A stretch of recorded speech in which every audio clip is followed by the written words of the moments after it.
Oi, gente, quero fazer vocês todos bem-vindos a mais esse encontro nosso aqui do ARECO. Hoje é um dia muito especial, porque nós vamos receber aqui a doutora Ana Cristina de Medeiros Ribeiro, tá? Eu vou pedir para ela se apresentar. Ela teve Covid-19 recentemente, né? Tá no 17º dia aí que começaram a apresentar os sintomas, a gente vai conversar com ela sobre isso. Então, doutora Ana, você poderia falar um pouco sobre você, dizer qual que é a sua especialidade, né? Falar um pouco da sua experiência? Meu nome é Ana Cristina, eu sou médica reumatologista. Me formei em 2002 na Universidade Federal da Paraíba e depois vim para São Paulo para fazer residência.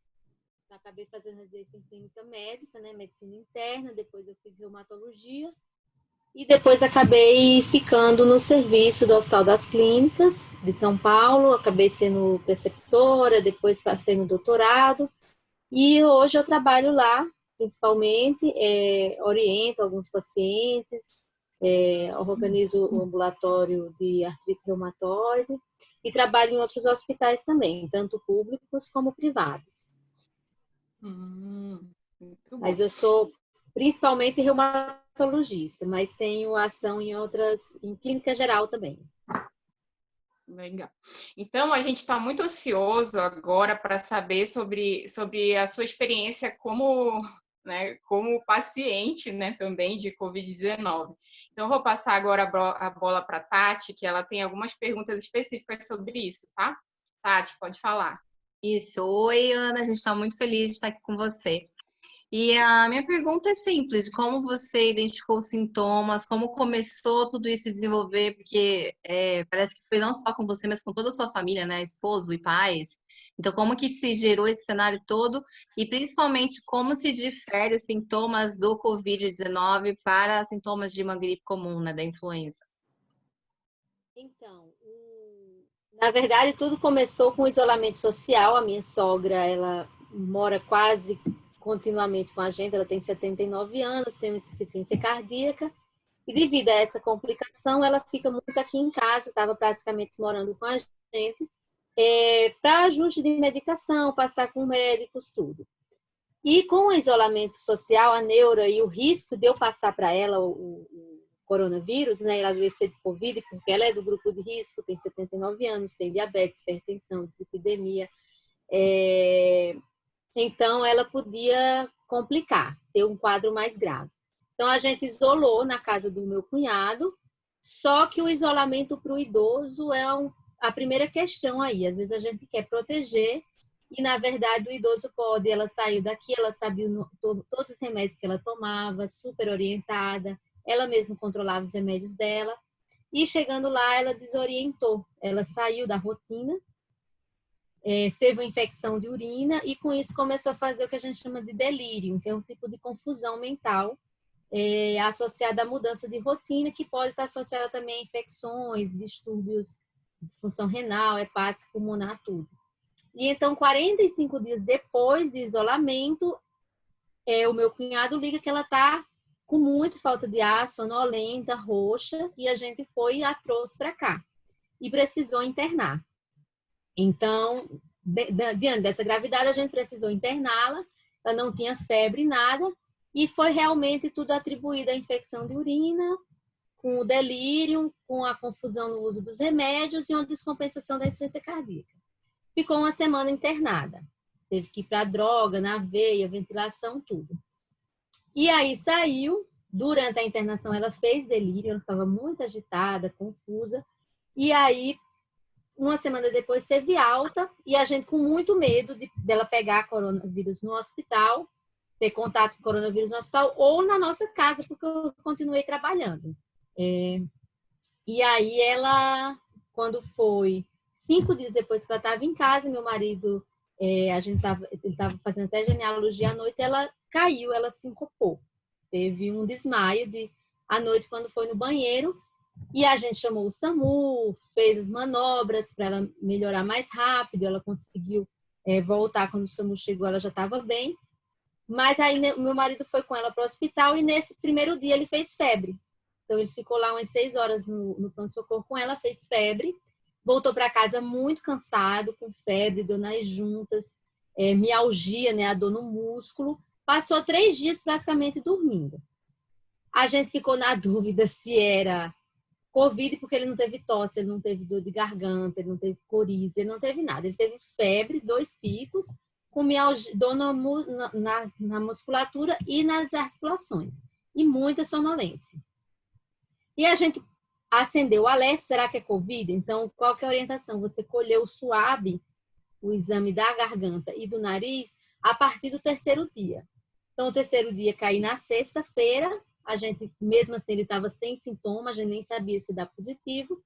Na quinta-feira, minha sogra tem alta dessa 2ª internação e já volta mais cansada. Não fez exame para ver se tinha tido arritmia, não tinha tido. Voltou um pouco mais cansada, a gente já tem conseguido oxigênio para ela e CPAP, que é o aparelho de ventilação não invasiva para melhorar a pressão, empurrar um pouco dar um pouco de pressão nas vias aéreas para manter os alvéolos abertos. E lavar CO2, que ela teve diagnóstico de apneia do sono também. Então, aí na sexta ela começa a fazer febre. Febre, tosse, dor no corpo, dor nas juntas, dor de cabeça, muito sono, dor na face, como uma sinusite, dor ao mexer os olhos, aquela dor, você mexe os olhos, doer na musculatura mesmo do olho, tontura, uma sensação de desmaio, ao se levantar, a sensação de que ia cair, e os sintomas gripais, tosse seca, muito intensa, coriza, dor de garganta, irritação na garganta irradiando para os ouvidos. E no caso, a minha sogra teve também piora da falta de ar. Ela ficou precisando de usar mais oxigênio. Ela não sentiu tanto porque ela já estava com oxigênio. E eu tive os mesmos sintomas que ela, sem a febre e sem a falta de ar. Então, a gente percebeu ali que podia ser o coronavírus mesmo, porque meu marido tinha tido a febre e a gente estava com sintoma gripal a partir do 3º dia dele. Então, a gente esperou mais 3 dias, eu colhi o exame, porque o meu exame, ele não precisa ser agendado, porque eu sou da área da saúde. Então, eu chego no hospital, o próprio hospital já colhe sem custos. E o deles tem que agendar, porque é desses que faz em laboratório normal. E o meu saiu no mesmo dia, confirmou, eu fiz o de influenza também, e aí confirmou que era coronavírus e não influenza. E isso na segunda-feira. A gente adoeceu na sexta e na segunda que teve o diagnóstico. Aí eu colhi todos os exames, estava tudo bem. Ela já estava colhendo exame a cada 2, 3 dias por causa da situação dela. E na quarta-feira ela colheu o SUAB, que veio positivo também. Certo. E você acha que os sintomas do coronavírus são muito mais agressivos de uma gripe comum? Não em todas as pessoas, mas principalmente nessa faixa etária? Então, não tem como você diferenciar. O quadro gripal, ele pode ser semelhante. A dispneia, a falta de ar, que complica os pacientes mais idosos, também pode ser semelhante. Não tem muito como você distinguir. Né? Uma coisa que se fala, que nenhum de nós teve, foi a anosmia, né? A perda do olfato e a perda do paladar. Nenhum de nós teve isso para mostrar que fosse sugerindo mais coronavírus. O fato de a influenza ela também causa esses mesmos tipos de sintomas que a gente teve, pode causar. O que diferencia mesmo é o padrão de complicação, né? Ela não é necessariamente, além de ser mais grave, porque ela pode ter complicações trombóticas, né? Ela também é um vírus novo. A COVID é causada pelo SARS-CoV-19, né? O coronavírus 2019. E ninguém tinha imunidade no mundo para ele. Então, praticamente toda a população mundial suscetível, sem nenhuma imunidade de rebanho, quer dizer, não tinha pessoas, alguma parte da população que tivesse a doença, que pudesse bloquear a transmissão. Em relação à influenza, a gente sabe que ela é sazonal, ela vem mais no outono e inverno do hemisfério norte, depois outono e inverno do hemisfério sul. E existe toda uma rede de hospitais sentinelas para identificar os vírus que estão correndo, que estão circulando mais naquele naquele semestre nos hemisférios. Então, existe uma rede de produção de vacina baseada no vírus que circulou no hemisfério, os vírus que mais circularam no hemisfério oposto, né, o norte, o sul, um vai fazendo de acordo com o outro, para poder produzir a vacina. Então, já existia uma estrutura para a influenza. E outra coisa, a influenza, as pessoas têm exposição histórica à influenza de longa data, né? Então, mesmo que você tome, o ideal é que se tome a vacina todo ano da influenza, mas mesmo que você tome, se você tomou há 3 anos e esse ano é o vírus que você pega, você tomou há 3 anos, embora a sua proteção seja pouca, porque cai muito o título de IgG, você tem uma resposta parcial. Esse vírus não. Ninguém tinha contato, todo mundo suscetível, ninguém para bloquear, sem vacina, e uma diferença nos grupos de risco. Enquanto a influenza, crianças pequenas são de grupos de risco, principalmente menor de 2 anos, idosos, imunossuprimidos, portadores de doenças respiratórias, né, obesos, grávidas, são de maior risco. Esse poupa mais as crianças, mas atinge também a população de idosos e a população de doenças com doença cardiovascular plurimetabólica. Então, diabetes, que é muito prevalente na população. É diabetes, hipertensão, dislipidemia, tudo isso, insuficiência cardíaca, insuficiência renal. Então, geralmente, quem tem um dessas, tem 2 ou 3 ou um combo aí grande da combinação dessas doenças. E fica uma pessoa muito suscetível ao quadro, não só pulmonar, que a influenza também causa, da pneumonite, a inflamação no pulmão, como dos eventos trombóticos, que é quando ele causa tromboembolismo pulmonar, AVCs. Então, isso aí realmente é diferente e traz uma gravidade maior. Uhum. E também pode causar miocardite, diarreia, inflamação do intestino. Então, traz coisas um pouco diferentes da influenza e principalmente essa questão trombótica que torna mais grave. Uhum. Só para terminar essa pergunta específica, eu ouvi muitos médicos americanos falando desses sintomas diferentes, mas um em específico falando sobre sintomas, como você tem citado, que não tem nada a ver com os sintomas da gripe comum, né? E que se conhece muito menos do Covid-19 do que a gente já tem. Os dados que a gente tem ainda são muito menores do que a gente não tem. Ainda tem muito para se estudar e para se descobrir dos sintomas que ele pode causar e de repente até em diferentes etnias, e isso pode mudar muito. Como que tá? Vocês têm esse conhecimento já sendo explanado no Brasil, essa ideia de que realmente tem sintomas que não tem nenhuma relação com o da gripe, além desses que você falou?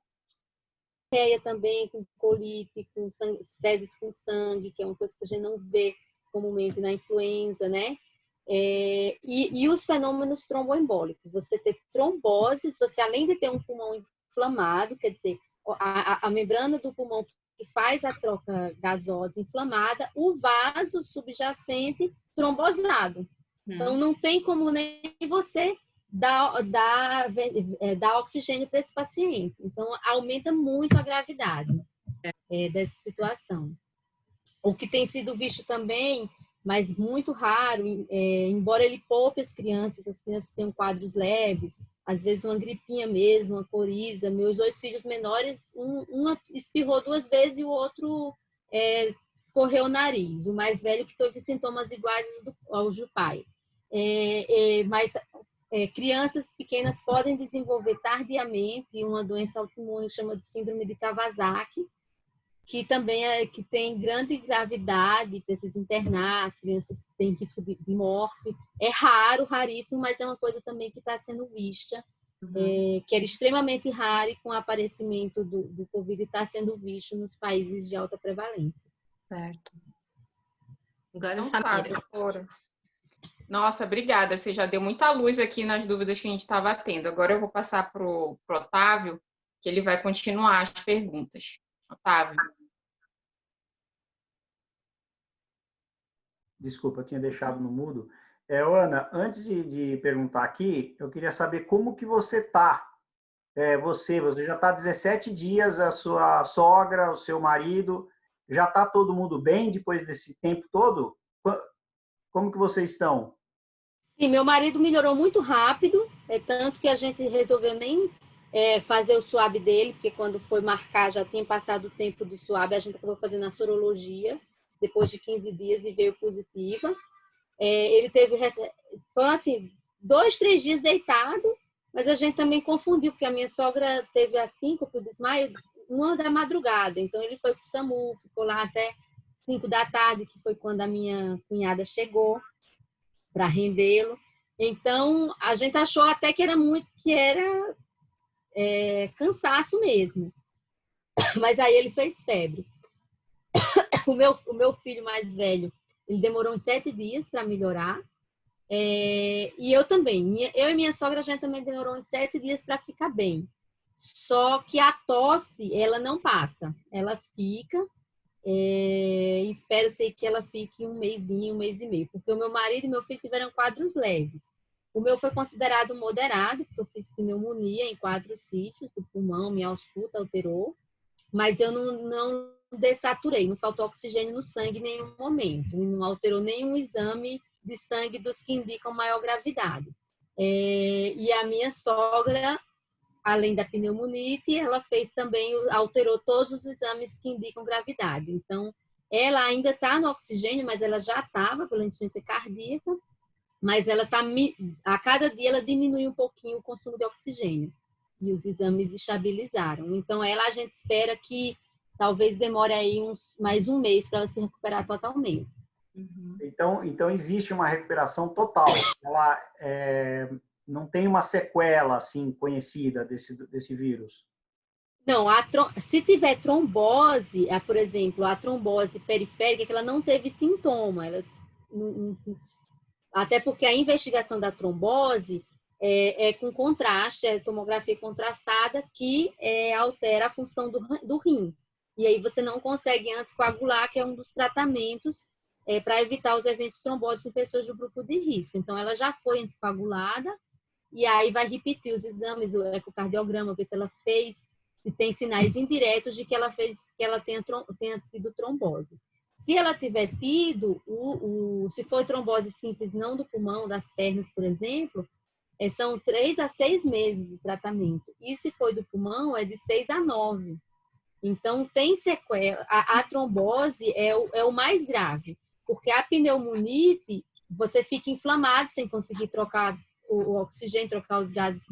Mas a intubação, tudo, as manobras de ventilação, assim como das outras SARS, né, que a gente chama que é a Severe Acute Respiratory Syndrome, né, a síndrome respiratória aguda grave, outros vírus SARS, inclusive, outros coronavírus causam, a influenza causa, então já é mais conhecido, mas junto com os fenômenos tromboembólicos é que foi a novidade, trazendo mais gravidade e uma morbidade aí por mais tempo também. Certo. Pode durar aí mais tempo. Agora eu vou mudar a pergunta totalmente. Você tinha uma realidade médica, hospitalar, clínica, e de repente surgiu esse coronavírus. O que mexeu com a comunidade médica na sua visão? Esse coronavírus? Mexeu muito, porque primeiro ninguém estava preparado, né? Então, não só a comunidade médica, todos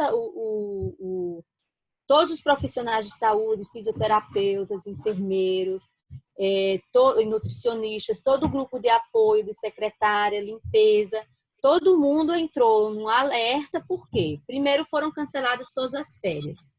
Todo mundo que tinha férias a partir do início do isolamento social foi cancelado, não podia mais tirar. Mesmo quem tem fator de risco é convocado a trabalhar, não existe home office para o pessoal da área da saúde, então tem que ir. Por quê? Porque virou a área prioritária. As frentes de trabalho, então, foram totalmente convocadas. Os profissionais que só atuam em consultório, clínica própria, ou mesmo algumas clínicas do sistema de saúde, eles foram cancelados, muitos foram cancelados, tudo cancelado, então muita gente ficou que só atua em consultório, parou de trabalhar. e quem trabalha em hospital que teve que adequar toda a rotina. Então, alguns hospitais dividiram grupos COVID e não COVID, para evitar, por exemplo, o Hospital das Clínicas tem 11 institutos. O Instituto Central, que é o principal, ele virou um covidário, né? Todo dedicado ao COVID e os pacientes todos transferidos para outros institutos. Hospitais privados dividiram entradas, COVID e não COVID, para não misturar os pacientes. Alguns dividiram as equipes médicas e outros não dividiram. Você podia ir de um para outro, dependendo da mão de obra disponível. Foram canceladas cirurgias não urgentes, endoscopia, colonoscopia. Então, o paciente, mesmo não sendo COVID, ele necessitando do sistema de saúde, como os recursos estão totalmente não, mas em grande parte direcionados para a COVID, você fica é mais fácil você ter uma complicação, você ter uma desassistência, e mesmo os pacientes não quererem ir para o hospital para não se expor. Muitos hospitais públicos cancelaram consultas. Então, por exemplo, no meu setor a gente trabalhava com em torno de 14 pessoas, entre 4 assistentes e 11 residentes.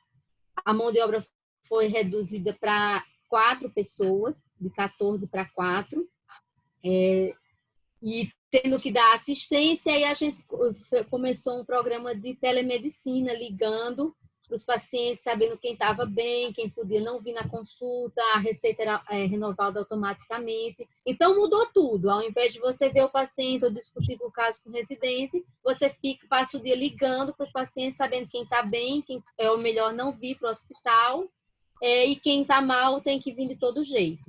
E muitos pacientes acabam não tendo registros adequados, telefônicos, então eles simplesmente perdem, e com isso eles perdem a medicação, perdem a consulta, perdem a medicação, voltam semanas depois pior. Então, realmente mudou muita coisa mesmo. Muitos profissionais que não eram mais a área de clínica médica foram orientados aí, né? Na verdade, foi meio voluntariado, assim, as pessoas que querem ir para determinada área. Anestesistas, por exemplo, as cirurgias suspensas, eletivas. Então, os anestesistas geralmente compõem as equipes de intubação rápida, porque a intubação para a COVID tem que ser muito rápida, não pode liberar aerossol. Então, mudou muita coisa mesmo. A gente teve que se adequar à telemedicina, né, prescrição online, e todos os riscos que isso acarreta.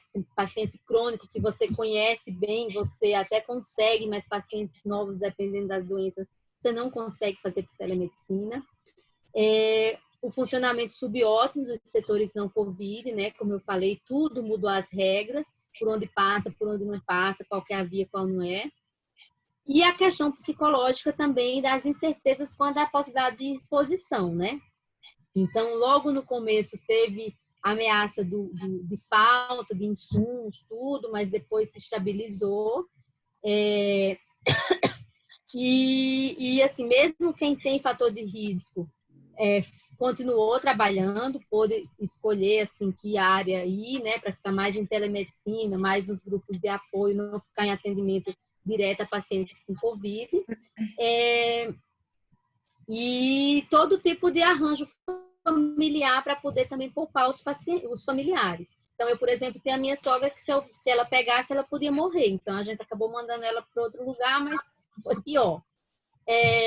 Teve gente que alguns colegas médicos alugaram apartamentos para ficarem sozinhos lá longe da família, pessoas dormindo em carro no estacionamento do prédio,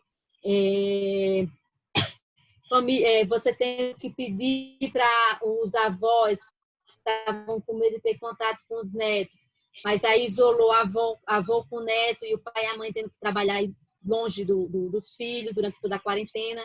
Então, teve todo tipo de arranjo familiar também para evitar a exposição das pessoas de risco. Então, realmente, um estresse de toda natureza, tanto de mudança de tipo de trabalho, de como trabalhar, de se reinventar e ter que estudar a doença toda de novo, muita gente voltando para a UTI. A situação dos residentes, a residência esse ano que começa em março, ela dura 2 anos.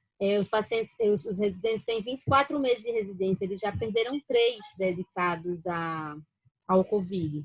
E os residentes geralmente passaram pela clínica médica, né, pela medicina interna, nas UTIs mais recentemente, então eles estão até mais preparados para estar nessa frente. Então, criou uma série de situações que a gente vai ter que estudar como vai fazer para voltar depois tudo isso. Obrigado, Ana. Você acha que existe algum tipo vamos dizer assim, de desequilíbrio com relação aos tratamentos, os exames, as internações dos pacientes de outras situações médicas por causa da ênfase no Covid? Por exemplo, pessoas que de repente têm câncer e estão um pouco menos ligadas no hospital, no médico. Você acha que teve algum desequilíbrio desse tipo ou não? Ou todos estão sendo... Sim. Se não tem como, não tem força de trabalho suficiente para atender tudo, nem estrutura. Então, na verdade, a força de trabalho foi dividida, né? Então, nos hospitais públicos, no sentido de evitar a exposição dos pacientes mesmo, e porque também não tem como atender, então foi usado muito essa coisa da remarcação, da telemedicina.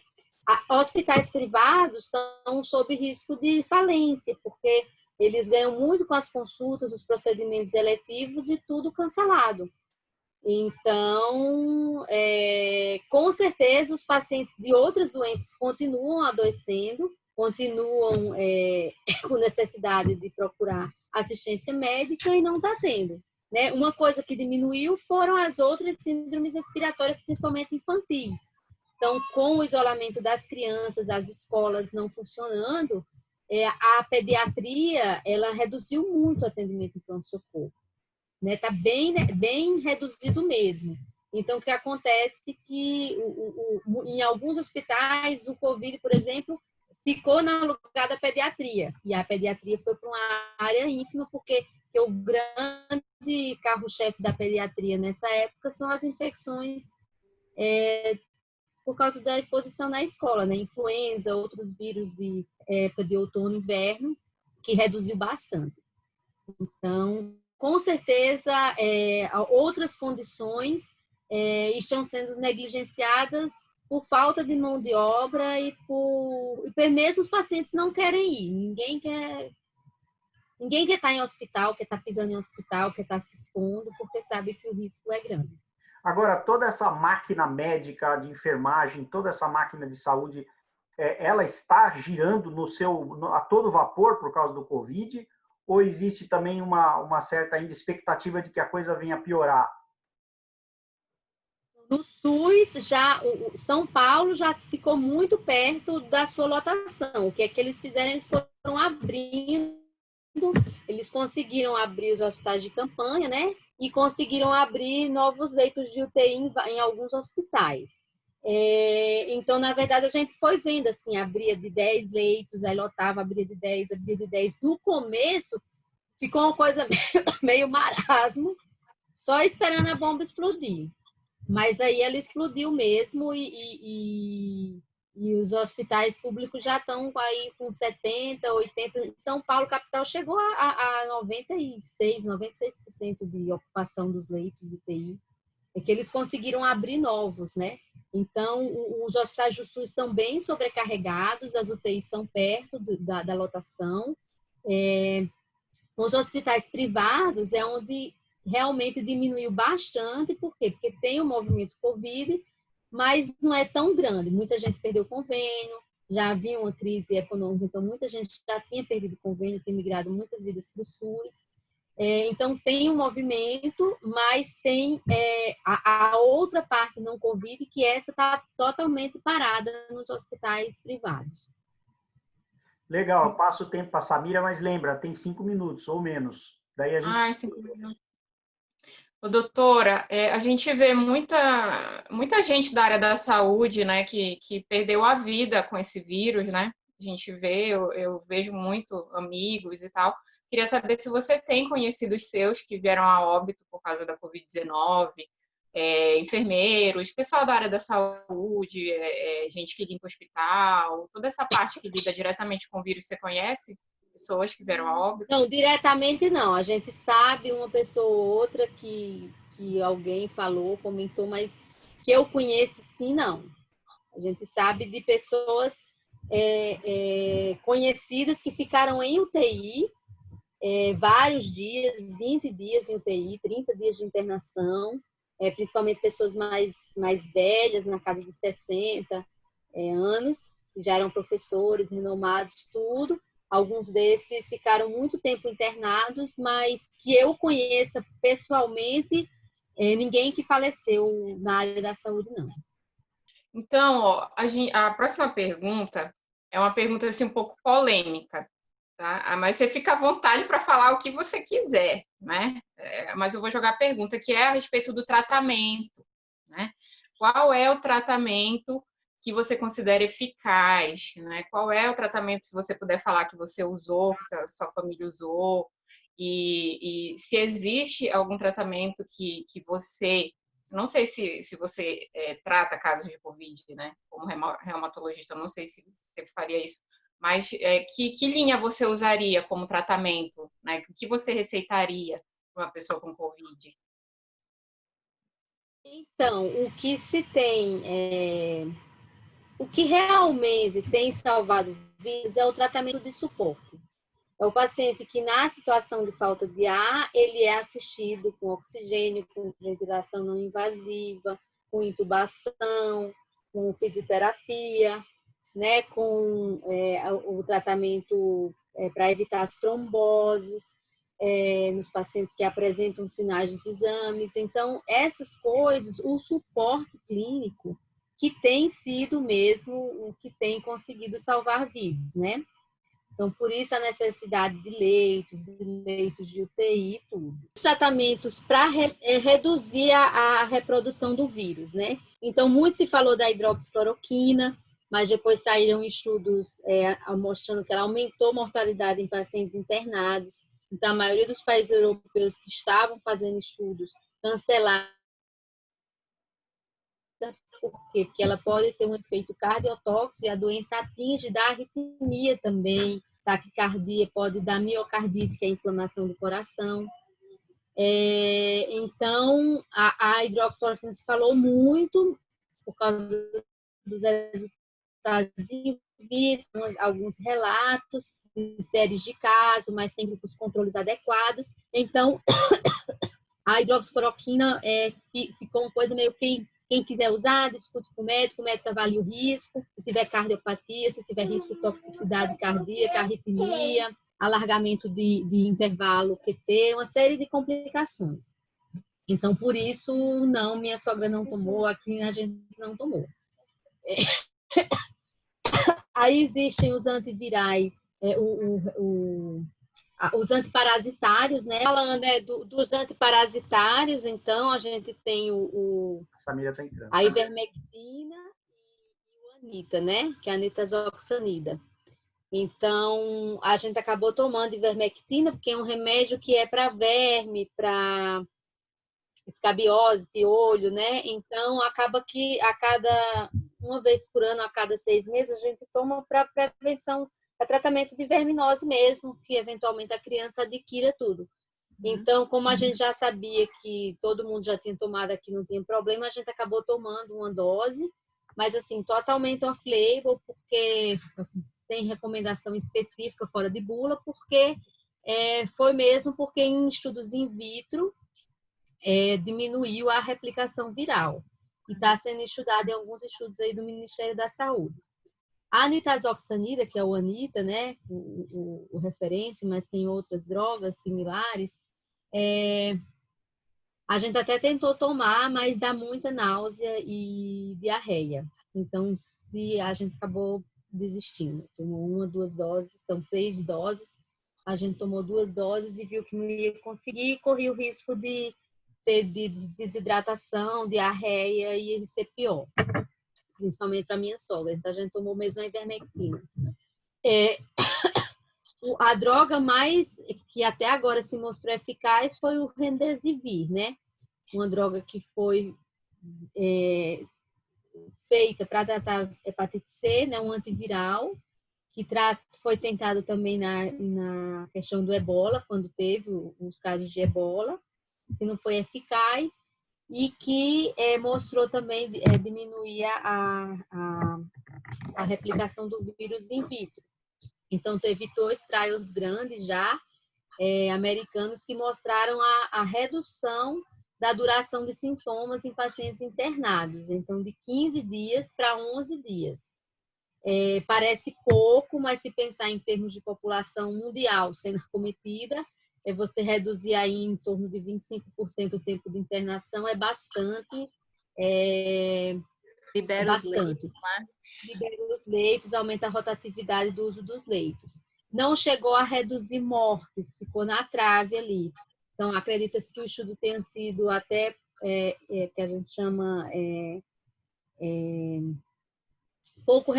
um pouco número de pacientes, né? Deveria ter posto mais número para poder avaliar a mortalidade, mas não conseguiu nesse. E eles já fizeram também comparando tratar por 5 e 10 dias com a mesma droga e parece que não teve diferença.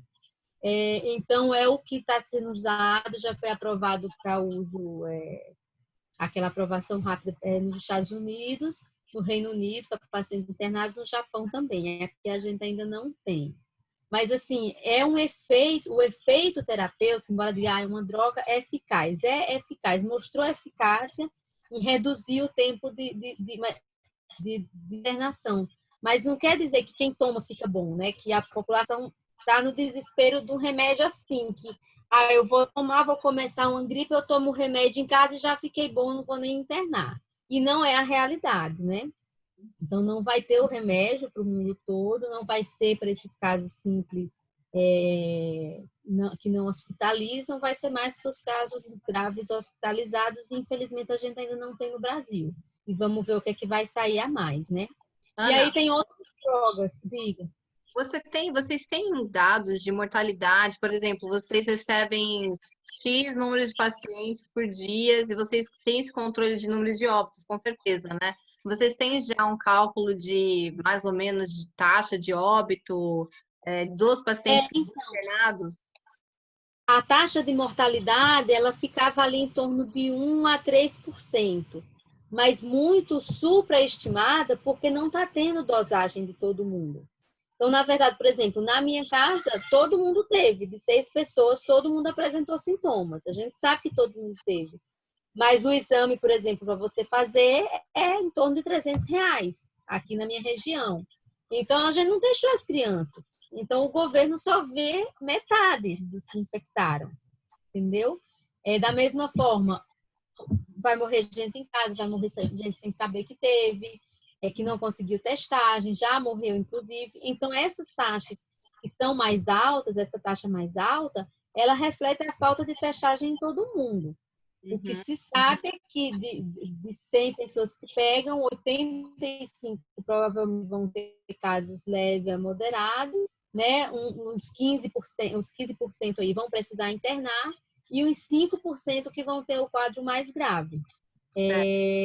Esperam uma mortalidade aí em torno de 1%, que é muito, né? Que é muito, considerando que a população inteira do mundo é suscetível, né? Você acha que esse sistema de tentar criar imunidade, aquele nome que eles chamam de imunidade de rebanho, é isso, não é isso?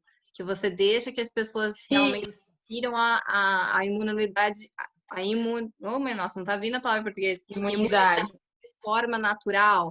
Então, você vai deixar com que somente os pacientes de risco, ou principalmente os pacientes que já têm, né, o COVID, já foram determinados que estão lá com o Covid, eles ficariam isolados que nem a situação de uma gripe, a pessoa está com gripe, fica isolada na sua casa, não vai trabalhar.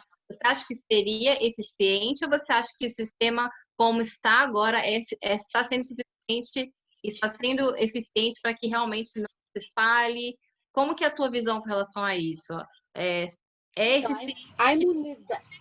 Seria mais eficiente se mudasse para só liberar e deixar que as pessoas adquirissem, porque a gente tem aqui 1 ano, né? Mais de 1 ano para que se adquira uma vacina. Eles não têm uma data, mas pelo menos um ano para ter a vacina. Então, seria, porque aí você mexe toda com a sociedade. Você acha que seria normal, seria ok, a sociedade somente fosse no fluxo que deveria ir e as portas abrindo de toda a comunidade, a parte toda financeira sendo abalada? Como você enxerga isso? Então, o que mais reduz a mortalidade e a morbidade da doença foi o isolamento social. Existe uma revisão da Cochrane, que é uma das instituições de maior renome em revisão de vários artigos, incluiu 10 artigos de Covid-19, né? E eles avaliam que o isolamento social reduz em 40% a 80% as infecções. É uma faixa grande, mas é porque são inferências matemáticas levando vários modelos. 40% a 80% das infecções e 30% a 60% dos óbitos. Uhum. Por quê? Porque a questão de achatar a curva. Chega, não tem como você dizer, não, é melhor logo todo mundo pegar, quem morrer vai morrer mesmo. Não é verdade. Por quê? Porque chega num ponto que se o sistema de saúde esgota, e a gente ficou muito perto desse limite em São Paulo, a sorte que deu tempo, o isolamento social que teve, deu tempo de vários setores da saúde pública se organizarem, abrirem novas UTIs, fazer parceria público-privada em vários lugares do Brasil. Então, esse isolamento funcionou nesse sentido. Deu tempo do sistema se organizar. Foi abaixo do ideal, não chegou a 60%, por exemplo, do isolamento das pessoas, mas deu esse tempo. Então, o que é provado mesmo é isso, é o isolamento social, não tem jeito. Se for pensar o isolamento vertical, de você deixar só as pessoas que não têm risco, que têm risco isoladas. Não tem como numa casa você isolar. Você vê na minha, todo mundo pegou. Então, numa casa com criança, com idoso, não tem como você não prestar assistência a eles. É muito difícil você realmente isolar, a não ser que se tivessem estratégias de todo mundo que gripa e testar todo mundo que tem sintoma, qualquer um dos sintomas, já testar, já ter um convidário específico, alguma estratégia nesse sentido, mas só isolar quem tem fator de risco é dificílimo de isolar. E a imunidade de rebanho, ela só é atingida, eles calculam que você só consegue atingir imunidade de rebanho, que é bloquear a contaminação, a disseminação da infecção num grupo de uma população, quando eles calculam entre 50% e 80% das pessoas já tiveram o vírus, em torno ali mais especificamente entre 60% e 70%.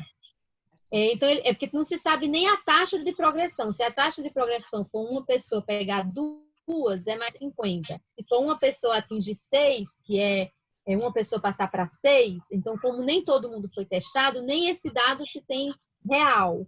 Então, se for 1 para 6, cada pessoa que tem que passar para 6, chega a mais de 80% de pessoas serem acometidas para poder ter imunidade de rebanho. Então, hoje, nas cidades de maior caos, que atingiram o maior caos, com o maior número de mortos, tudo como Nova York, não chega a 20%. Eu não te ouvi, Ana. Ana, ficou cortado para mim, eu perdi. Qual é o número que você falou de Nova York? É em torno de 20%, não chega a 20% de pessoas já imunizadas. Mas na maioria dos estados americanos e da Europa também, não chega a 10%, são 2 dígitos só, é um dígito só de proteção. Então, tem lugar que é 2%. Isso não seria justamente por causa do isolamento que a sociedade tem essa imunidade ainda? Só 10%, 20% que adquiriu essa imunidade, justamente porque... Eu estou perguntando isso porque o isolamento causa muitos problemas, não só financeiros, mas emocionais, psicológicos. Pessoas que precisam de tratamento urgente, que acabam não recebendo, porque os hospitais estão, né, se direcionando todos para o Covid. Então, a minha pergunta é justamente de todos os braços, de todos os problemas que são causados pelo isolamento social, mais a doença, entendeu? Então, por isso que eu tô focando nisso. Como você... Não, então, mas É justamente isso. Para você chegar nesses 60%, 80%, você vai matar, a pessoa vai ter que morrer 100 pessoas quando poderia morrer 30 a 60. Então, é você assumir que é para deixar morrer mesmo, ter gente morta em casa, ter corpo no meio da rua, não ter onde enterrar. Existem, inclusive, os estudos da Cochrane mostram que o isolamento social precoce é mais custo efetivo, você gasta menos, porque está todo mundo muito preocupado com a questão financeira, óbvio. Mas quanto mais precoce, e a gente já perdeu uma parte importante aí, a gente conseguiu isolar, mas não chegou ao ideal, quanto mais precoce ele é feito, menos você gasta, porque menos você sobrecarrega o sistema de saúde. Então, não é que agora então vamos deixar correr solto, que aí já todo mundo já imuniza. Sim. Todo mundo imuniza, mas um número grande vai morrer 2 vezes, 3 vezes mais gente, 4 vezes mais gente do que morreria com o isolamento e a quarentena, entendeu? Ô, Ana, uma dúvida que eu tenho é sobre essa imunidade. O Covid-19, quem já pegou, fica mesmo imune? Porque hoje eu vi um médico que ele postou, ele é do Amazonas. Ele pegou Covid há 1 mês, mais ou menos. Aí se curou, tal, voltou a trabalhar. Aí, em torno de 3 a 4 dias que ele voltou a trabalhar, ele começou a ter novamente sintomas de cansaço, muito cansaço. Esse negócio de ficar com vontade de dormir toda hora, aí fez o exame do pulmão, já estava 15% tomado de novo. Aí ele ficou desesperado, não sabia o que fazer, aí veio para São Paulo, ele postou uma foto dele dentro de uma câmara assim, de oxigênio, que ele teve que pôr oxigênio, ele ficou agora acho que com 50% tomado. Então ele retrocedeu, né? Ele teve, na verdade, ele não sabe se ele retrocedeu ou se ele teve de novo. Se ele teve uma recaída dos sintomas ou se ele teve uma outra infecção, né? Você sabe alguma coisa? Se é mesmo provado que não tem como a pessoa pegar de novo o Covid? Não é. Existem evidências indiretas em macacos rezos, mostrando que a imunidade que ele adquire imunidade quando ele faz a resposta imunológica, tem a IgG no soro, né? No sangue. Então, tem estudos em macacos rezos mostrando isso, mas ninguém sabe o tempo que vai ser. Se vai ser como a influenza, que geralmente protege 6 meses. Então, é tanto que a gente se vacina a cada ano, quando chegar a estação de outono e inverno, ou se vai demorar menos ou mais. Está todo mundo torcendo para que seja uma imunidade adquirida para sempre, mas não se sabe. Depois você tem uma situação que baixa a imunidade, que também pode cair, então ninguém sabe. Existem relatos de reinfecções, mas tudo muito difícil de provar. Se a primeira foi provada mesmo, se teve o swab, se esse swab não ficam partículas virais que podem positivar o exame, entendeu? E, na verdade, a pessoa teve outra virose depois, ou se foi a doença que ficou em contínuo, porque o que eles viram também, eles veem também é que quem tem quadros leves, geralmente tem um clearance de vírus até 9 dias. Quem tem quadros mais graves pode demorar 20 dias para ainda tendo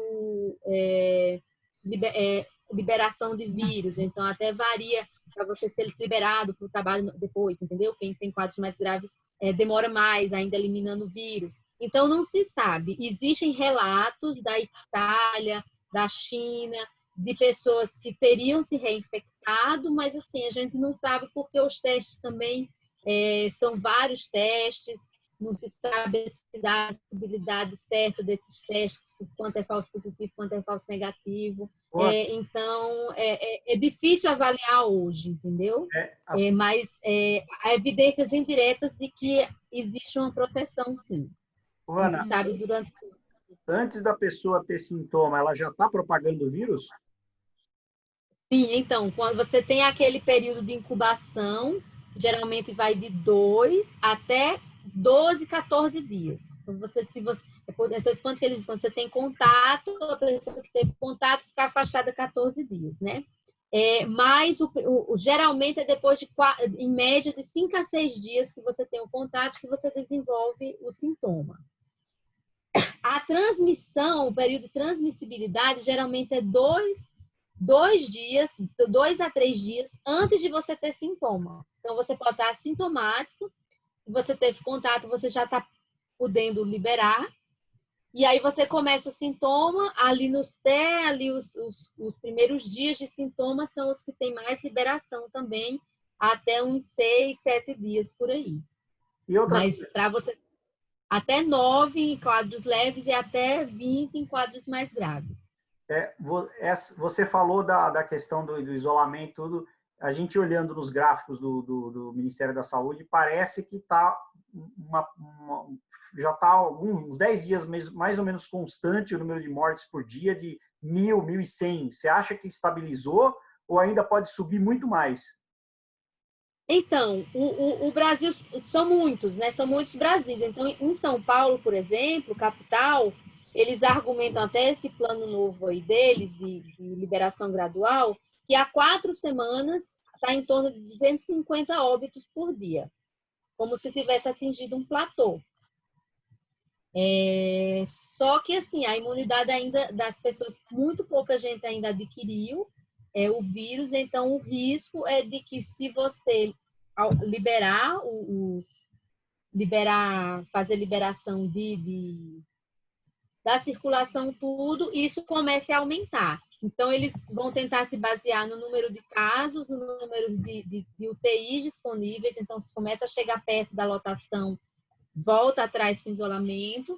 O número de casos confirmados e casos novos, né, confirmados, o número de mortes e a quantidade de UTIs e de casos por 100 mil habitantes. Então, eles estão... Na verdade, é dia a dia a informação.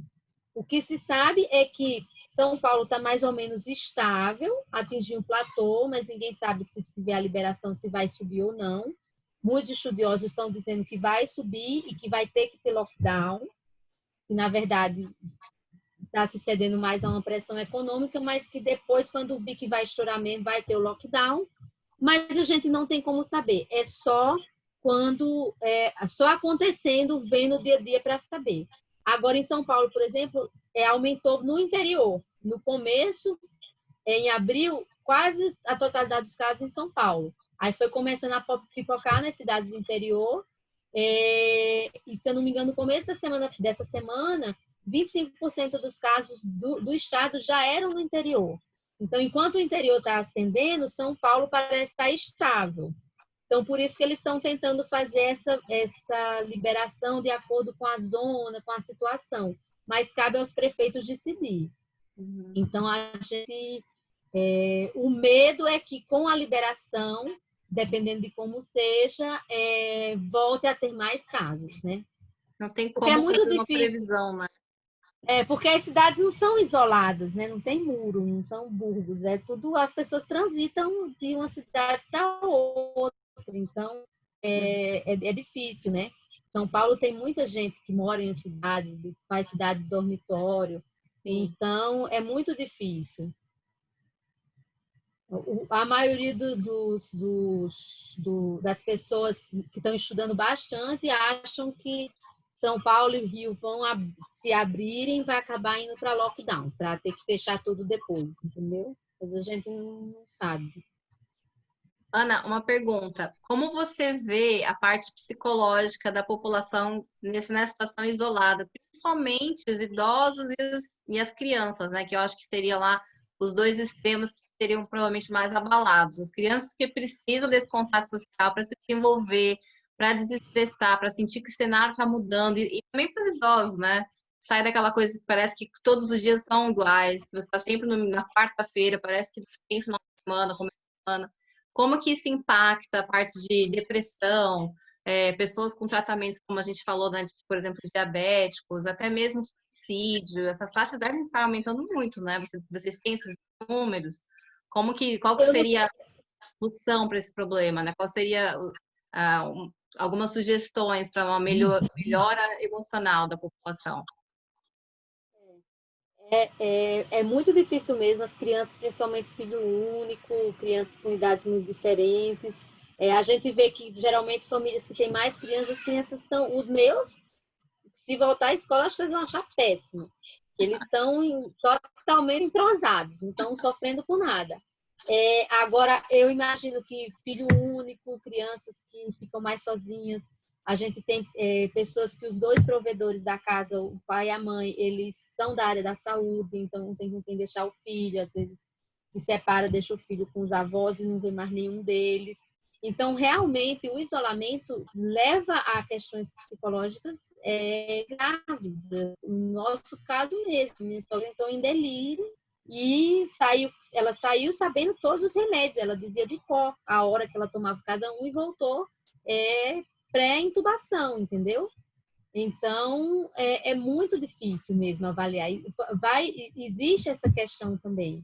Então, o que se orienta é se usar toda a rede de apoio que a pessoa tenha. Então, se seu pai, sua mãe está isolado, você tem que ligar no mesmo dia, perguntar o horário disso, se tomou tal remédio, o que é que fez, ficar checando se a pessoa está isolada mesmo, entrar em contato com frequência, se a pessoa tiver sintoma também entrar em contato, ter uma rede ali de solidariedade, que a gente vê bastante na igreja também, de a gente ligando, questionando se está tudo bem, como é que está, para que a pessoa não tenha essa questão.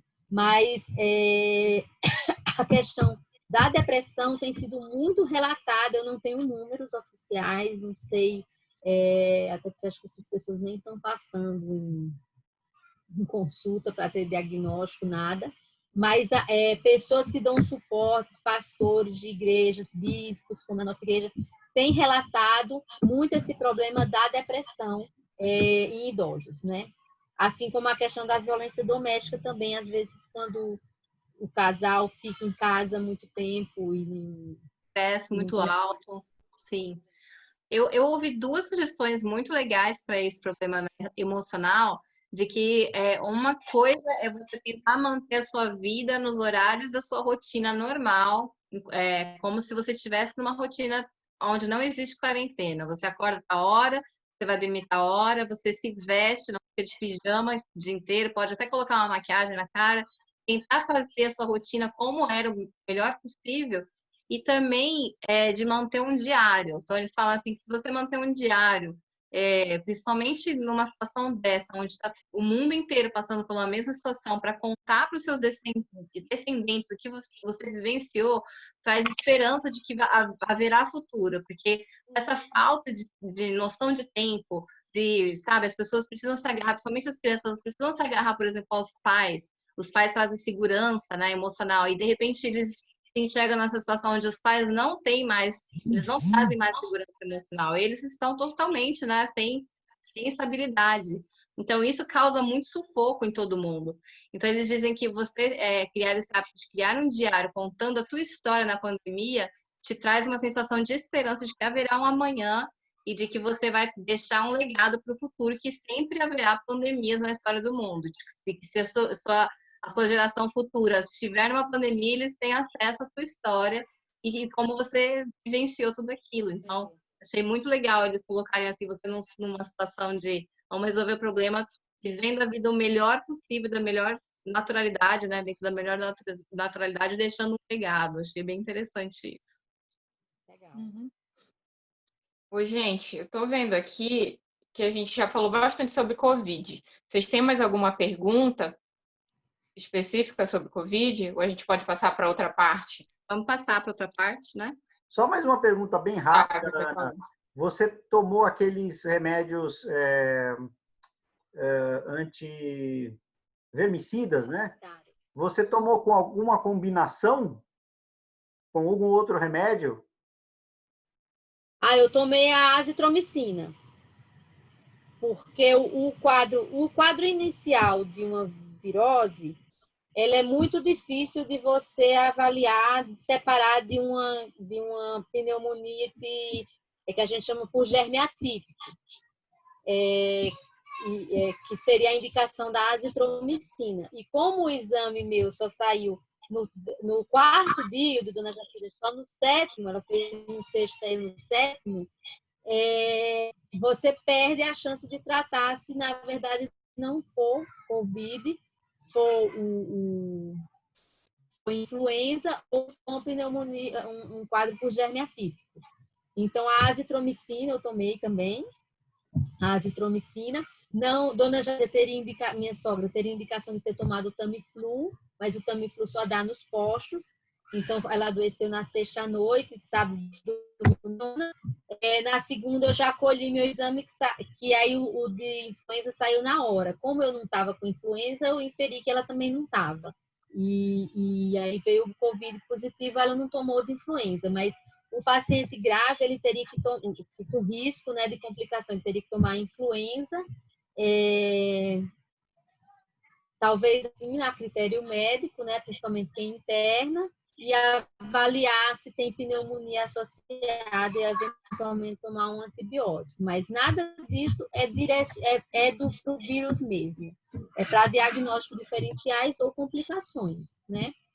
E então a gente tomou isso. E a ivermectina, que para tentar reduzir carga viral, mas como um chute no escuro, por ter também uma droga segura que a gente já é acostumado a tomar uma vez por ano. Então acabou tomando com certa segurança. Legal, acho que pode mudar o tópico, então. Doutora, sobre essa questão do Covid, você tem algo a falar que você acha importante as pessoas saberem nesse momento? Algo que a gente possa não ter perguntado? Alguma orientação? Algum pedido à população? Alguma coisa a respeito disso? Assim, eu vejo que a população ela está totalmente descrente. A informação ela tá muito fácil, ela está muito generalizada, mas ela não é filtrada. Então, hoje você dá aula de graça na internet para vender um produto. Então, todo mundo sabe um monte de coisa sobre tudo e as instituições, as pessoas com conhecimento científico, não tinha por que no Brasil ser diferente, o mundo todo acontecendo uma coisa e o pessoal dizendo que no Brasil ia ser diferente, ia ter o quê? Uma santa que ia livrar o Brasil. Não tem como. Então, as pessoas estão desacreditadas um pouco da ciência, das instituições. Eu acho que as pessoas precisam acreditar, não ficar com teorias, com achismo, com porque um influenciador que está dizendo. O influenciador, ele pega a informação como você pega, do mesmo jeito. Então, buscar as fontes fidedignas e ter mais confiança nas instituições, que a gente vê que tá um imediatismo. Você não toma uma vacina porque a vacina é tão boa que não tem mais a doença no mundo que matava um monte de criança. E, de repente, você não quer mais tomar vacina porque não existe mais a doença. Não existe a doença porque as pessoas se vacinaram até então. E aí a doença volta. Então, existe uma descrença assim, geral. Enquanto muita gente é totalmente guiada pela ciência e acha que tudo é ciência, outras pessoas totalmente dissociados. Assim. Então, para as pessoas acreditarem mais nas instituições e, em relação ao Covid, aderir às medidas da sua região e tentar se isolar o máximo possível. Então, se voltar parcial, a gente não sabe como é que vai ser, mesmo assim, tentar manter o isolamento dentro do que você conseguir, entendeu? Evitar se expor, evitar expor seus parentes idosos, seus parentes de risco. A doença, por mais que tenha esses fatores de risco, é uma roleta russa, você não sabe quem vai adoecer, quem não vai. Às vezes você acha que não tem fator de risco, está com a pressão descontrolada, tem colesterol alto, tem um pré-diabetes que você não sabe. Então, seguir as medidas de proteção, procurar assistência médica se necessário, não se automedicar, porque isso aí gera uma série de problemas. E ter mais crenças nas instituições e nas pessoas que têm conhecimento científico, porque senão a gente vira um caos. Quem grita mais alto tem mais seguidor e é isso, entendeu? Não existe mais ordem, né? A ordem Uhum. Então, tá bom. Então, a gente vai passar agora, doutora, para algumas perguntas mais pessoais, que envolvem a fé, né? Que envolve a nossa religião. E aí, a gente sabe que você é médica, né? Pelo seu sotaque, eu sei que você é do Nordeste, né? E que você mora para cá, para São Paulo. Então, você poderia contar para a gente como foi que que você se tornou médica, como foi essa sua vinda para cá, né? Como que se deu tudo isso, né? A gente sabe que a medicina é uma profissão assim super concorrida, não é fácil você se tornar um médico no Brasil hoje, né? Conta pra gente como é que foi isso, como que surgiu esse desejo, como que você conseguiu, porque é uma vitória, né? Assim, eu enxergo como uma vitória, né? Qualquer pessoa se formar em medicina e qualquer outra profissão, mas medicina a gente sabe que é muito concorrido, então como que foi para você? Então, eu sou do fim da década de 70, né? Eu nasci no fim da década de 70. Então, não tinha esse monte de profissão que tem hoje, das pessoas construindo suas carreiras, né? Mudando de vários empregos, né? Como tem hoje essa fluidez que eu acho o máximo, mas na nossa época, na Otávio, eu também acho que é um pouquinho mais velho que eu, não tinha tudo isso. Ou você tinha algumas profissões que as pessoas recomendavam. Ou você era da área da saúde, ou você era da área de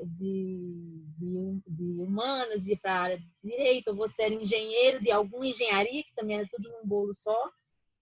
E eu acabei escolhendo porque eu acho que assim, eu tinha uma avó que tinha muita artrose de joelho. Então, ela tinha aquele joelhão, ela sofria. E era uma avó muito querida, assim, a mãe da minha mãe. E aí eu vi aquilo e tinha aquela necessidade de querer ajudar. E a medicina, eu acho que ela tem uma coisa prática e tem uma coisa de você se atualizar. Ela não, você está sempre tendo que estudar. E eu era muito estudiosa desde criança. Então, essa coisa de você ter uma coisa prática, de você ter um serviço, de você servir a alguém diretamente, conseguir aliviar alguma dor e aliar isso a uma parte científica, de estudo, de preparação. Então, foi isso. Aí eu acabei fazendo por isso mesmo. Então, acabei entrando na escola pública, na Universidade Federal da Paraíba, fiz por lá. O meu mundo também era restrito a lá. Nem Quantos deixei anos você tinha interna. quando você entrou na faculdade? Quantos anos?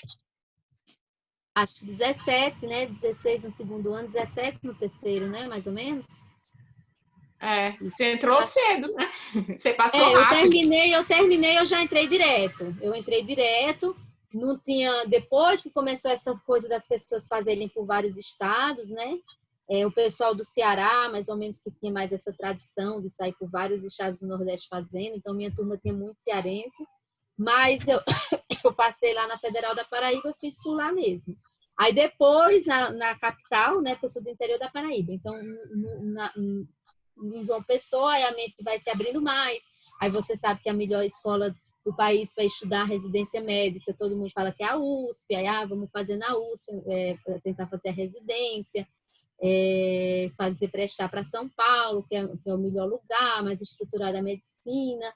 Então, aí acabei vindo para cá, para São Paulo, por causa disso, mas para tentar ter um local porque assim, quem estuda em escola, eu amo a minha faculdade, mas as escolas médicas, elas são muito sucateadas.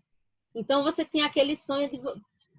Porque, assim, a parte de ser médico, você não... O que é que eu pensava assim? Se eu tiver uma coisinha que eu não sei, vai que é aquilo que eu preciso para salvar a pessoa. Então, você fica numa neura de que se você perder uma coisinha, pode ser justamente aquilo, cada aquilo uma pessoa vai ter uma vida pior, vai sofrer mais, vai ter sequelas, tudo. Então, tinha aquele desespero de ir para o melhor lugar, e tem que ser um lugar que eu vou poder ser preparada para ser a melhor profissional do mundo. Então, tinha aquela neura de ser assim. E aí, dentro da realidade do país, hoje em dia as pessoas vão para o exterior, né? Tem várias possibilidades. Mas aí eu acabei prestando aqui para a USP e aí consegui passar para a clínica médica e depois, acho que influenciada pela minha avó, acabei fazendo reumatologia e trato de reumatismo, que era a coisa que mais me fazia assim, sofrer e ter vontade de ajudar alguém e não conseguir, que era o caso dela com os joelhos lá dela com bastante artrose. Aí no fim eu vim tratar reumatismo. Legal essa história. Otávio, quer continuar? Ana, você dá para fazer mais um bloco ou você está muito cansada, Ana? Porque já vai cair de novo aqui. Não, dá para fazer. Ah, tá. O que a gente queria falar a partir de agora, pelo menos eu queria falar, só mais uma pergunta sobre isso que eu ia fazer para você, assim, que conselho você daria para alguém que está pensando em fazer medicina, sabe? Está pensando em fazer isso. Como que você estimularia ele? Como é que você diria que os desafios? Só que vai cair, tá, Ana? Mas pode começar a falar. Tá. Então, acho que tem 2 pontos. Um é realmente buscar a excelência. Você tem que ser. Eu lembro de uma vez eu fui no Congresso dos Estados Unidos, tinha um outdoor, para o melhor médico, o seu. Então, se você vai ser médico de alguém, você se responsabiliza pela vida daquela pessoa. Mesmo que ela tenha a parte dela, ela tem que contribuir também, a instituição, tudo, mas você tem que fazer a sua parte da melhor forma possível. E é muito importante que você faça da melhor forma possível. Então, realmente, você tem que ser um curioso, um estudioso, você não pode parar nunca, porque a todo momento teve essa doença da Covid que apareceu no fim do ano passado e hoje praticamente mais da metade das pessoas que trabalham na área estão atuando nessa doença. Então, é uma necessidade constante de atualização. Então, você tem um compromisso mesmo com a excelência, de estudar, de buscar, de saber que vai ser sacrificado, mas que vai valer a pena. E a segunda coisa é a parte da humanidade mesmo, de você ter empatia pelas pessoas, de se colocar no lugar delas, de saber, de pensar. E isso me ajuda bastante, que podia ser minha avó, que podia ser minha mãe, que podia ser meu filho, que podia ser meu marido, que podia ser meu sobrinho. Então, ter a visão de que o que você vai fazer vai repercutir na vida daquela pessoa e você tem empatia por ela. E não só ter empatia, mas convencer a pessoa que você está preocupada com ela. Porque é uma descrença tão grande, pessoas andam tão descrentes, estão duvidando de tudo, que o próprio paciente duvida de você. O interesse aqui é de você realmente, a experiência no hospital, né, com as pessoas doentes, quando você experiencia a morte como médica. Como que é essa experiência de ver um paciente seu morrendo? Se você já teve alguma, assim, talvez até uma experiência espiritual relacionada a isso, em presenciar a morte e passar a informação para a família. Como que é essa sensação de estar lá, tendo praticamente a vida de alguém nas suas mãos, dentro do possível, lógico, e experienciar tudo isso, né? Então, quando você prepara a família e o paciente e tem uma equipe multidisciplinar para isso, é muito mais tranquilo. É ruim, é doloroso, mas quando tem aquele processo da pessoa entender que está na fase terminal da vida, que não tem mais recurso, o paciente que é paliativado, que a família compreende, que a família até deseja, não quer ver mais o sofrimento, é muito mais tranquilo. É ruim, porque é uma morte, né?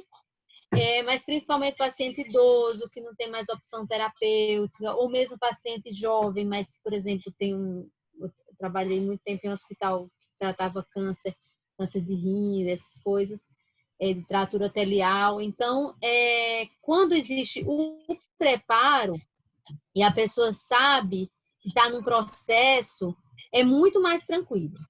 E assim, às vezes o paciente ele não quer nem saber tudo, né? Você conta o que o paciente aguenta ouvir. Então, você não esconde do paciente a doença, você vai contando aos poucos que aquele tumor, primeiro era um tumor, um nódulo, depois você fala que não é benigno, que é maligno, aí a pessoa vai perguntando, você vai soltando. Que teve a primeira químio, que veio a segunda, que aí já é tratamento paliativo. A pessoa vai entendendo. E quando ela não quer mais ouvir, ela para, ela se fecha, né? Então, você também respeita e conversa com a família. Então, quando é preparado, é muito mais tranquilo. Agora, quando é uma urgência que chega, salve minha família, salve minha mãe, salve minha filha, ou que o paciente vira para você e diz, doutor, eu vou morrer, não me deixe morrer.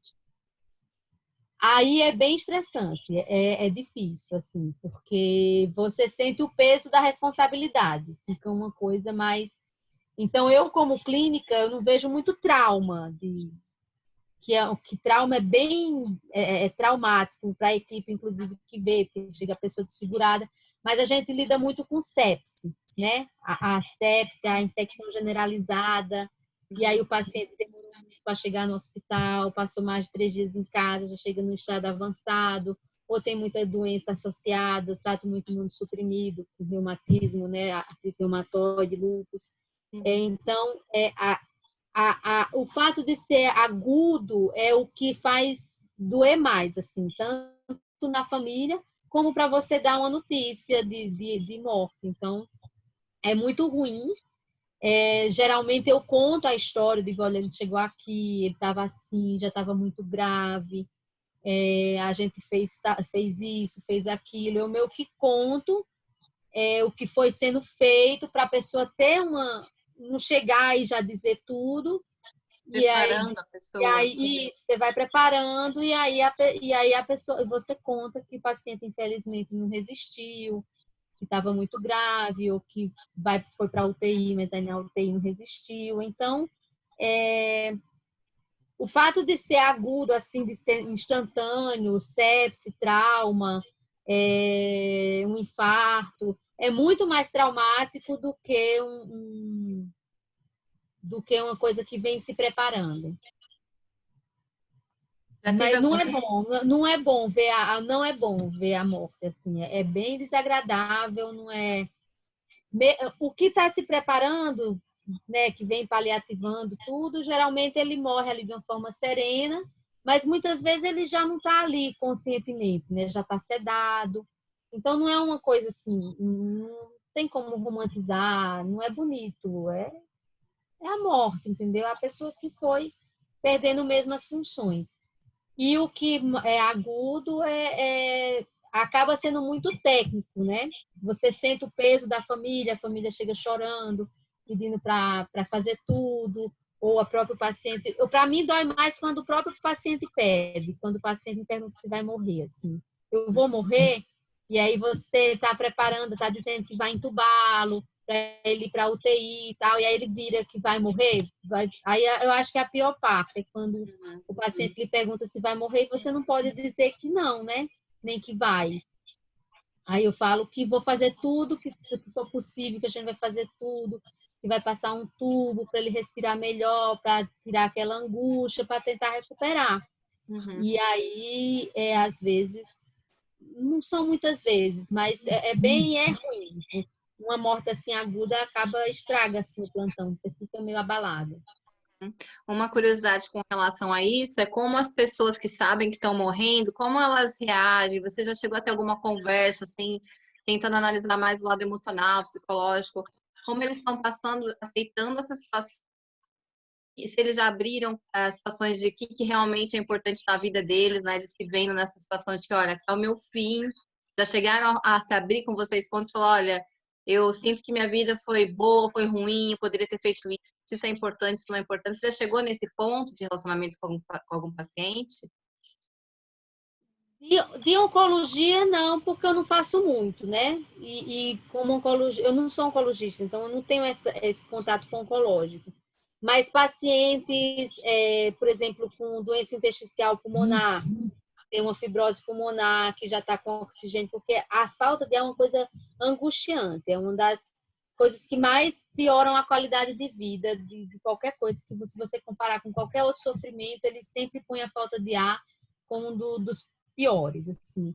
Então, de pacientes que usam oxigênio, que já estão com artrite muito avançada, que tem muita deformidade, que está totalmente dependente, eles falam de que sabe, que já viveu muito, que já realizou o que precisava realizar, que já tem os filhos, que teve a vida que programou. Alguns falam nesse sentido, alguns que têm mais consciência. Mas outros, às vezes, como tem alguns reumatismos também que são muito raros, pacientes com esclerodermia, por exemplo, que dá fibrose no pulmão bem grave também, que às vezes acabam morrendo muito rápido, eles não têm noção da gravidade que é a própria doença, entendeu? Que eles estão numa situação muito limítrofe. Então, a maioria dos meus pacientes, eles falam muito em viver mesmo. Uhum. Não discute muito a morte, não. Discute que quer A vida voltar, aqui quer parar agora. de ter dor e parar de ter falta de ar e quer ter vida normal, quer saber se vai ficar com... Eles têm mais, eu lido mais com a questão da descoberta da doença crônica. Que isso eles se incomodam muito. Porque uma coisa é você dizer, ó, você está com pneumonia, vai tomar antibiótico, vai ficar 2 a 3 dias no hospital, se estiver tudo bem, você completa o tratamento em casa. Ou você foi entubado, tratou a pneumonia, saiu, agora vai fazer fisioterapia, vai ter vida normal daqui a pouco. E outra coisa é você dizer para um paciente que ele tem lúpus, que atingiu o rim dele, se não fizer as coisas direito, pode evoluir com insuficiência renal, que vai ter que tomar remédio para o resto da vida. Às vezes não pode engravidar, às vezes teve uma trombose grave, às vezes teve um AVC numa menina jovem. Então, a morte eu lido mais na emergência mesmo. Não tem essa coisa de acompanhar de paliativos muito, não. Uhum. Mas o mais difícil para mim no dia a dia é o diagnóstico da doença crônica. E dá até trauma, né? Causa até trauma emocional. Convencer um paciente que ele vai ter que conviver com aquilo para sempre, que ele não vai ter uma vida sem aquela doença, entendeu? E arranjo todo da vida é muito complicado, né? E emocionalmente exatamente. Uma mudança muito brusca. E aí a doença reumatológica tem muito estigma no trabalho, as pessoas sabem que tem muita dor, então não empregam, o paciente não consegue emprego, perde emprego, falta muito, porque aí tem as intercorrências de infecção. Então, é mais você convencer o paciente a acreditar que ele tem uma vida pela frente e que ele tem que fazer de tudo para ter a vida mais próxima do normal. Aprendendo a conviver com aquela doença. E quando é adolescente, adulto, jovem, é mais difícil ainda, porque a perspectiva de risco, de uma coisa que ainda vai acontecer, é muito difícil de entrar na cabeça das pessoas. Assim, você dizer, você tem lúpus, no momento você não pode engravidar, vamos esperar melhorar o quadro renal, daqui a tantos anos, você ainda é nova, tem 22 anos, daqui a uns 5 anos a gente tenta liberar você para engravidar, porque a pessoa também com 22 anos tem esse desespero todo, né? Uhum. Mas, às vezes, as pacientes não entendem. Elas, então eu vou ficar, eu não posso engravidar nunca, ou eu vou ter que viver com essa doença para sempre, eu vou inchar, tem o efeito do corticoide, né? Com o rosto inchado. Então, eu lido mais com esse tipo de problema, de convencer um doente crônico a fazer as coisas, a ter uma perspectiva do risco, dele imaginar a vida dele daqui a 1 ano, daqui a 5 anos, fazer tudo certo, para daqui a 6 meses, 1 ano, ele está com a vida quase normal e 5 anos ele está bem, sem tomar remédio. É mais essa dificuldade minha. Tá certo. Doutora, uma dúvida é com relação à parte religiosa dos profissionais da saúde, sabe? Principalmente os médicos. Há muitos anos atrás, a gente ouvia muito falar que ciência e religião não se misturam, né? Então, a gente via os médicos, muitos não falavam, né, sobre Deus com seus pacientes e tal. E de uns tempos para cá, a gente tem visto que eles têm abordado isso porque já saiu estudo, já saiu pesquisa de que realmente ajuda, né, o paciente quando ele está bem, quando ele envolve a fé dele, ele consegue se restabelecer mais rápido e tudo mais. Você consegue, assim, me dizer, não sei, uma proporção da quantidade de médicos que você se relaciona que professam alguma fé e que transparecem isso no tratamento, no trato com os seus pacientes, né? Ou se tem muito mais médicos que não querem misturar isso? Como que é, assim, na sua prática clínica, essa questão? Eu acho que as pessoas têm uma religiosidade, a maioria tem. Poucos falam abertamente que não seguem nada, que não acreditam em nada. Alguns falam, mas mesmo assim, no discurso, às vezes soltam alguma crença, ou você sabe que elas praticam alguma coisa, mas não gostam de falar, porque as pessoas têm muito medo, assim, religião e ciência não se misturam. Não se misturam no sentido de que abordam temáticas diferentes da sua vida. A religião é uma experiência pessoal, é subjetiva, né? É a fé em coisas que a fé é acreditar em coisas que não se provam. E a ciência é a prova, é você mostrar a prova, né? Então, eu acho que elas não se misturam no sentido de que elas atingem campos diferentes da vida. Eu acredito que numa revelação final, depois que a gente atingiu o nosso maior estado, que se aproxima mais do que Deus é, a gente vai ter conhecimento perfeito de tudo. Então, eu acho que em um estágio elas vão se aproximar, mas não nessa vida, entendeu? O entendimento perfeito de tudo, mas não nessa vida. Eu acho que hoje a ciência mostra coisas e a religião mostra outras coisas. E a gente precisa das duas. Mas eu percebo que os médicos, eles têm religião, as pessoas da área da saúde têm, mas muitos preferem não misturar, para não entrar em conflito. Porque a gente tem uma míriade muito grande de religiões e você sente que, às vezes, as pessoas bloqueiam quando sabe que você é de uma religião ou de outra, ou esse tipo de coisa. Então, eu sinto que as pessoas não falam para os pacientes, mas em suas dores pessoais, em suas necessidades, elas seguem, elas têm alguma tradição que herdaram dos pais, às vezes até com sincretismo, com mistura de religiões. Não, às vezes não seguem uma religião, uma igreja específica, mas tem bastante religiosidade. Poucos que não professam nada.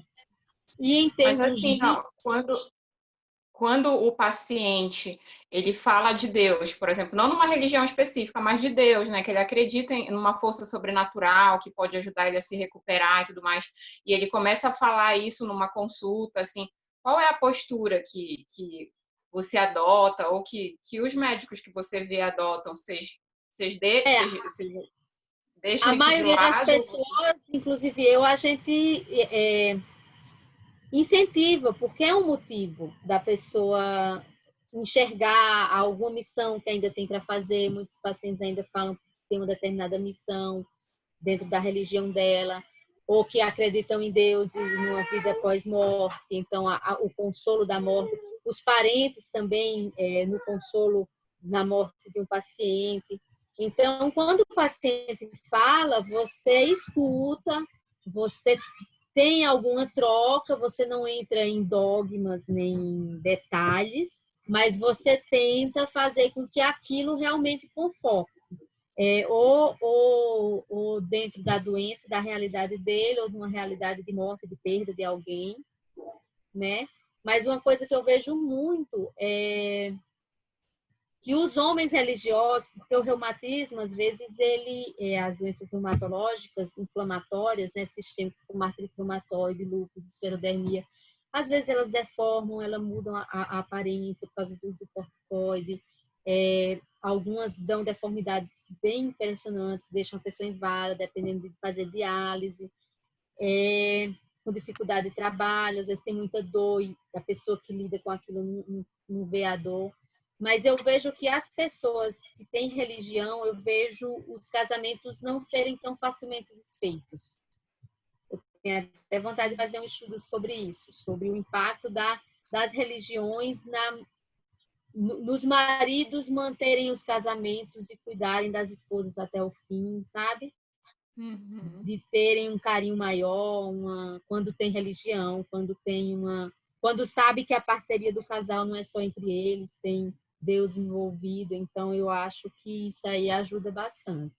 No suporte social também, muitas pessoas que têm religião, você vê as pessoas, o suporte social que se dá na doença, de programar visita, de, às vezes, a pessoa que é da mesma igreja conseguir um remédio, conseguir uma doação. Então, isso a gente vê bastante. Você vê que é um ponto que auxilia muito o tratamento das pessoas. Uhum. Otávio, quer perguntar? Ana, a gente sabe que você é membro da Igreja de Jesus Cristo dos Santos dos Últimos Dias e acho que essa talvez seja uma das últimas aí perguntas, não a menos importante, de como é isso, como que é esse seu relacionamento com Deus, esse seu testemunho e ao mesmo tempo você num meio assim tão envolvida com as questões científicas, às vezes até não é bem o que você falou, eu achei até que o ambiente médico era um ambiente de pessoas de mais ateus, né? Mas como que você resolve isso dentro de você, na sua convicção religiosa pessoal? Como que é isso? Então, como eu falei, eu vejo a ciência com uma função que é trazer conhecimento e ajudar a vida das pessoas. Então, e isso tem um custo, tudo tem um custo implicado. Então, você tem que dar o melhor para as pessoas, no menor custo, tudo provado. Você não pode oferecer um tratamento baseado no que você acredita, no que você acha. Então, eu acho que a ciência ela tem uma função, que é mostrar, que é ser imparcial, é provar por A mais B. E uma prova que vale para todo mundo, que a ciência ela é universal, né? Enquanto a religião, ela é ela atinge um campo diferente da vida. Ela permeia toda a sua vida, mas ela lhe dá respostas individuais, subjetivas. Ela é uma experiência íntima, que envolve o seu arbítrio, que envolve as experiências por que você já passou, crenças pessoais muito íntimas. Então,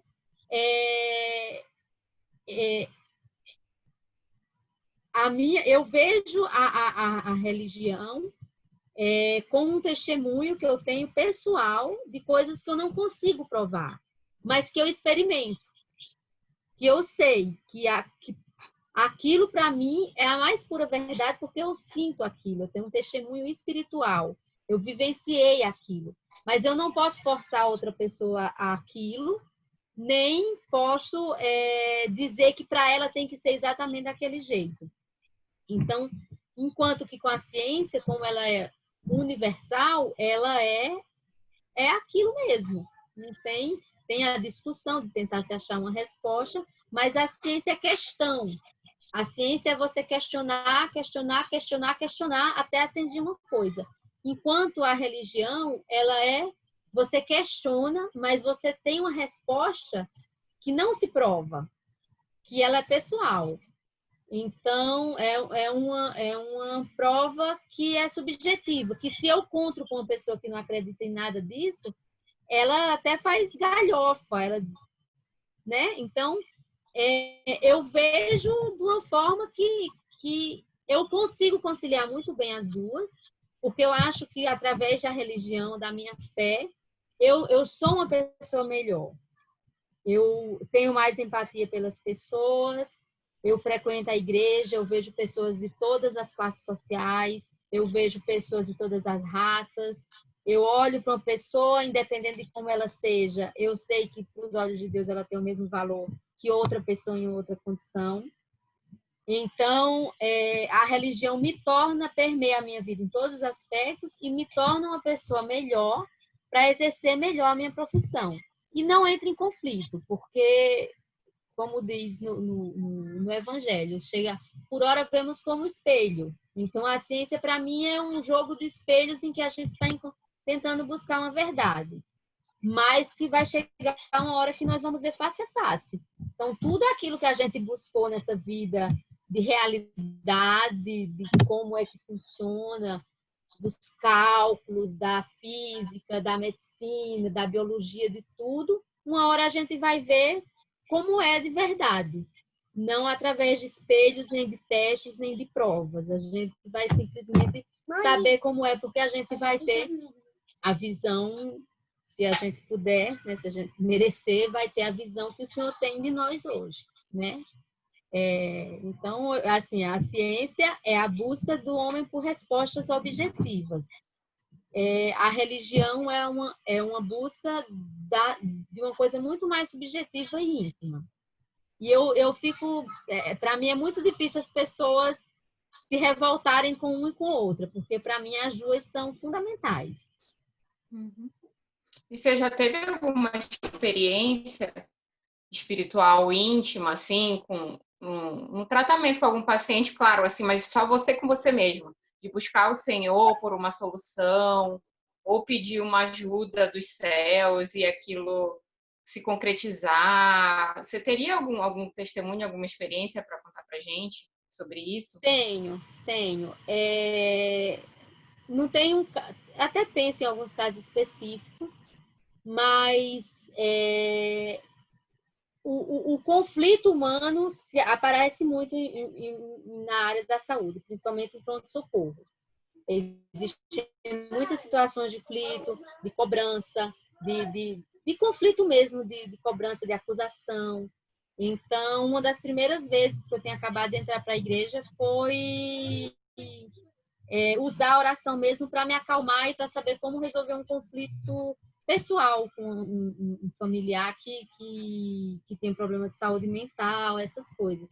Então, agiu com agressividade. Então,